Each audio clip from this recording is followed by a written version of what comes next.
Coucou la compagnie. Alors aujourd'hui j'ai décidé de faire un billet d'humeur. Je vous rassure, l'humeur est bonne. D'ailleurs pour commencer, petite anecdote. Rappelez-vous dans ma dernière chronique en parlant du foot, j'avais dit oui, moi peu importe qui joue, ma politique est toujours la même. Un goal, un shot de vodka. Sauf quand c'est la Colombie où là c'est un goal, un rail de coke. Bien évidemment, c'était une blague. La Colombie n'est pas qualifiée et moi je bois jamais de vodka. Sauf que suite à ça, j'ai reçu un message d'un gars qui m'a dit « Comment pouvez-vous diffuser ce genre de propos sur Facebook? Vous êtes un danger pour l'éducation de nos enfants !» Oh, j'ai eu un fou rire, je me suis dit « Attends, toi tu vas sur Facebook pour éduquer tes enfants ?» Moi j'avais pas le temps de lui expliquer que dans ce cas-là, le problème, c'est pas ma chronique. Du coup, je lui ai juste envoyé le lien d'un site porno histoire qu'il retourne se palucher et qu'il me foute la paix. Bien, en parlant de foot,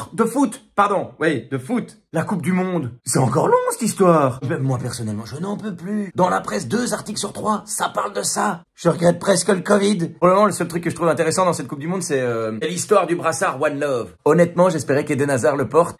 Il n'a pas osé. En même temps, je le comprends. Je le comprends. Attends, ça fait 3 ans qu'il est sur le banc à Madrid. Pour une fois qu'il peut jouer, j'imagine qu'il avait pas envie de commencer avec une carte jaune. Promis, je ne le taclerai plus. De 1, il est trop fragile. Et de 2, je ne voudrais pas le blesser avant son dernier match de Coupe du Monde. Sinon, toujours par rapport à l'interdiction de porter le brassard One Love, je comptais pas en parler. Mais la semaine passée, nous avons vécu un grand moment de clairvoyance. Je pense qu'on peut officiellement parler de la blague de l'année, voire de la décennie. Di Rupo. Non, la phrase n'est pas finie. Quoique. Mais donc, Di Rupo en colère a déclaré « La FIFA montre que la seule chose qui compte, c'est l'argent !» Venant du gars qui a été à la tête de la Cosa Nostra, du PS, pardon. Oui, j'ai tendance à confondre les deux familles. Bref, j'ai envie de dire, qui parle? Non, mais vraiment, qui parle? La seule chose qui compte, c'est l'argent.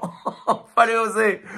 Ça m'a laissé sur le cul, un peu comme Oscar Pistorius au saut du lit. Sérieux, Di Rupo qui se permet de critiquer l'appât du gain. Et l'hôpital qui se fout de la charité. Et justement, en parlant de charité, samedi dernier, on apprenait que le Premier ministre belge, le paltoquet en chef, s'était rendu en Ukraine et a accordé une aide supplémentaire de 37,4 millions d'euros. Question. Il vient d'où cet argent? Comme à la Cosa Nostra, il y a des questions qu'on ne pose pas. Question 2. Ils font quoi avec cet argent en Ukraine?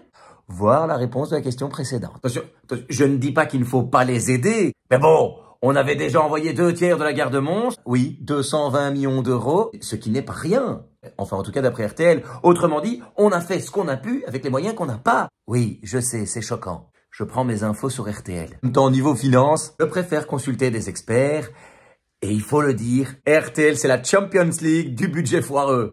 Bon, après leur décharge, faut reconnaître que c'est pas évident de suivre avec tous les chiffres. Je veux dire, en avril, la presse titrait que Simplet premier, Alexander de son petit nom, annonçait que la Belgique avait débloqué 800 millions d'euros pour aider l'Ukraine. 800 millions d'euros. Oui, sauf que début septembre, on ajoutait 8 millions. Fin septembre, on ajoutait 800 000. Là, il y a 3 jours, on ajoute 37,4 millions. Enfin, wouh!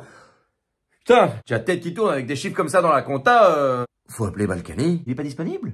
Faut appeler Frédéric Janssen. Il est pas disponible. Bon, bah alors faut appeler Stéphane Moreau.